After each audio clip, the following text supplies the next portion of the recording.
Hey y'all, it's Raj with EV365, and I figured today we would just take the Lucid Air Pure out for a drive. Haven't put together a driving video yet, so just kind of wanted to give y'all a little,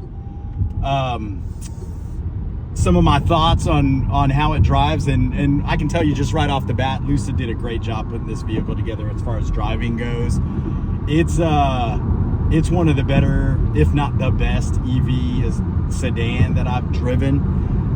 You know, every vehicle's got a different feel depending on what type of car it is, but you know, whether it's a truck or a smaller hatchback or a four-door sedan. But as far as sedans go, this one's right up there with any other vehicle. Yeah, and the Lucid will give you 480 horsepower, and you feel that. Right now I'm driving in the what they call the smooth mode, and that's the, you know, that's supposed to be the most energy efficient mode, and this vehicle accelerates super quick. Lucid's supposed to get 0 to 60 in 3.8 seconds. I'm not actually quite sure what mode that's in. I'd imagine it's in the sprint mode. So their three modes are smooth, swift, and sprint. And sprint's the one, if you click into sprint, it actually gives you a warning. You know, that tightens up your steering, your suspension, all that. So that's the kind of the full performance mode, even on this Pure model, or the Pure trim. But yeah, here I am in smooth mode, and you can tell the car just kind of even going, you know, right now we're going 80 miles an hour. Speed limit 75 here in Texas, by the way. And you can just hit the gas and you can feel that you are going. So you can hop between lanes if you're needing to get through traffic. This car is going to be able to handle all of that no matter what driving mode you're in. And we'll slow down here a little bit and kick into Swift and see if you can feel the difference. And Swift does kind of the same thing. Each mode that you go up, it obviously just increases the performance a little bit. So on Swift mode, we're going to kick over to Swift, and yeah, right away, whoa, you can feel that torque kicks in even more. So if I hit that gas, you're going. So we're we're a little above the speed limit, so we'll slow down here. And yeah, the vehicle just drives really well. And of course you can do the 0 to 60 launch, and again, like I said, you're supposed to get that in 3.8 seconds. And I don't necessarily think it's the best idea to be doing that all the time in these electric vehicles. They're really heavy vehicles, so unless you're like a experienced enough driver, I don't recommend doing that. Obviously it's something you can show off to friends every now and then, but really, like I said, what that tells you is that vehicle is going to help you weave in and out of traffic. If you're taking off from traffic lights, you'll definitely be one of, if not the first car to the front of that line. But yeah, the vehicle's a joy to drive. It's super responsive. You can see that. Yeah, they just did a really good job getting everything tuned in. And I'm not, you know, necessarily, I'm just an everyday driver. So I'm not coming at this from somebody who's a performance driver or anything like that. So anybody who's just buying a vehicle to drive around as a daily driver, road trips, those types of things, you will not be left for wanting more driving the Lucid. We're on the highway, and I'm just filming this on the phone, no external mic.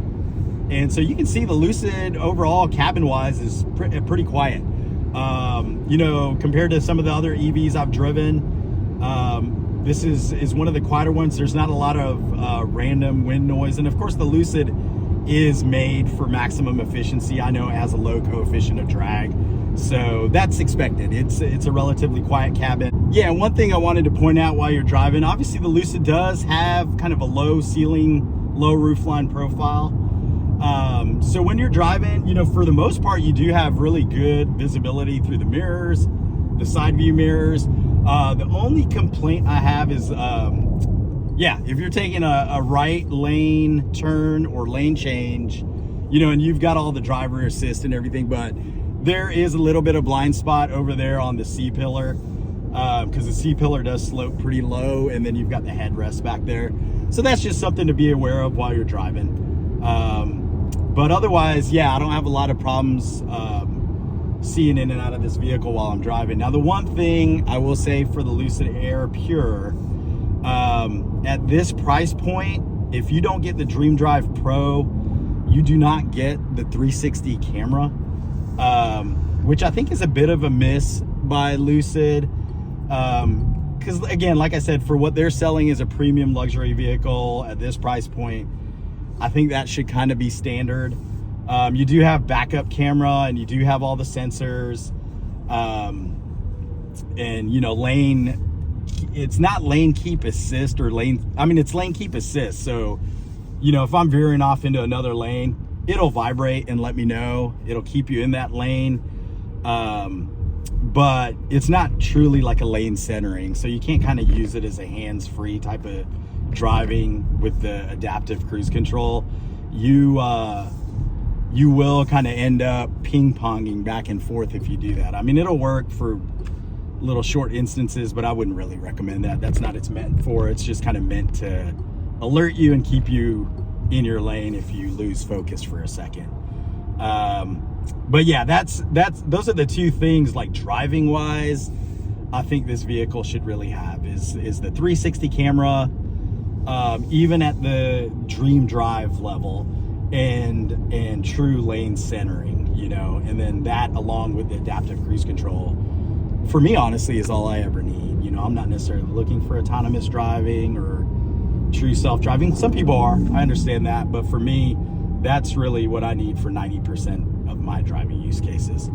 But yeah, here we are kind of on a windy road, and just wanted to get the feel for it. And you can see the Lucid handles really well. And again, I'm just driving in the smooth mode, and it's accelerating. You don't feel the speed. I'm going 60 on this road, taking turns, and it just hugs the road. Yeah, it feels great. And I'm driving with one hand. It just handles really well. So yeah, again, like I said, if you're just a daily driver, not necessarily looking for all or have a feel for all the performance aspects of a car, you're not gonna want anything more than what this vehicle can give you. So all right, now I'll pull over and we'll talk about some of the options and talk about how the regen braking and those types of things work. The vehicle has two modes of regenerative braking. Right now I'm driving in the lower mode. So the standard mode is what they call it, and then there's high mode.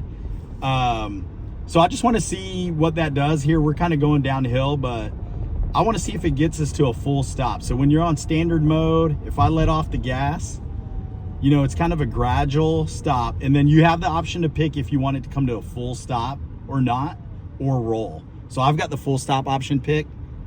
Foot's off the brake and we're completely stopped. So that was in standard mode.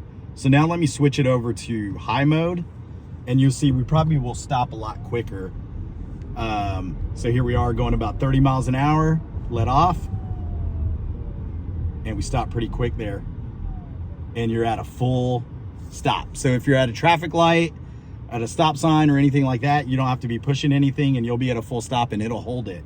Now when you're in roll mode, it'll give you that ability. It won't come to necessarily a full stop. You got to keep your foot on the brake. And I've driven in that, and what I don't like about that, it does tend to roll backwards as well as frontwards. So you kind of do need to obviously keep your foot on the brake. So if you're used to regenerative braking with the full stop, you're going to want to stick with the full stop option. All right, and so the Lucid also offers a creep mode, and in that mode, it says the vehicle will move slowly without applying the accelerator. So when you're in creep mode, I'm going to turn that on. We've got the regenerative braking at standard, and our stop mode is in hold. Real quick, let me just show you that. I'm going to put the stop mode in roll and show you how that feels. So as soon as I let off the brake, you're rolling, and it'll do this forward and backwards. So it just kind of depends on what you prefer. You know, my personal preference is for it to hold you if you let off the brake, so you can kind of do true one pedal driving. But that's just a preference thing. So I'm gonna get into park, put that back into hold on the stop mode. Regenerative braking's at standard, and then I'm gonna turn the creep mode on. And we'll see what all that does. And while I'm in this menu, I might as well, you can adjust the stability control, and as well as, let me show you some of the other driver settings in the Dream Drive mode. You can adjust the lane departure warning to where it warns you, it actually intervenes, and it does both. Speed limit alert, it can give you a visual alert as well as an audio alert if you're above the speed limit. Obviously I just keep that on visual. You don't want to hear beeps every time you're over the speed limit. Cruising speed alert, which basically alerts you when new speed limit is detected, so that's kind of handy. And it asks if you want to update your cruise control, so pretty good feature there. I actually haven't used that one. Distracted driver warning, where the camera will monitor your attention level based off your eyes, and there's sensors right here in this front area that'll detect that, so to give you alert. Traffic drive off alert, so if you're at a light and you're not paying attention for whatever reason and the cars in front of you take off, it'll let you know. Blind spot warning, you can do a visual or an audio. Collision protection, it's got early, normal, and late protection, so depending on your preference.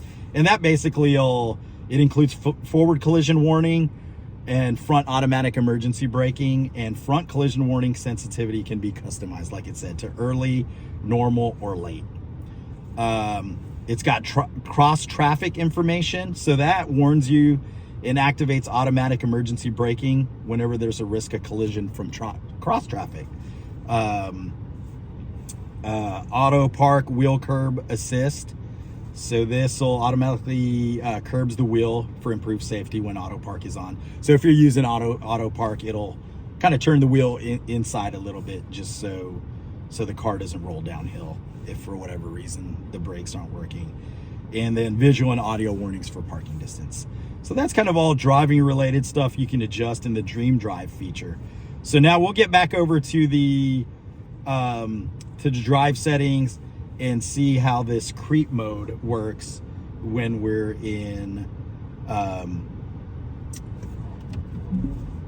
stopped at a light. Okay, so here we are. Here's a good place to try it out. So I'm gonna let off the gas.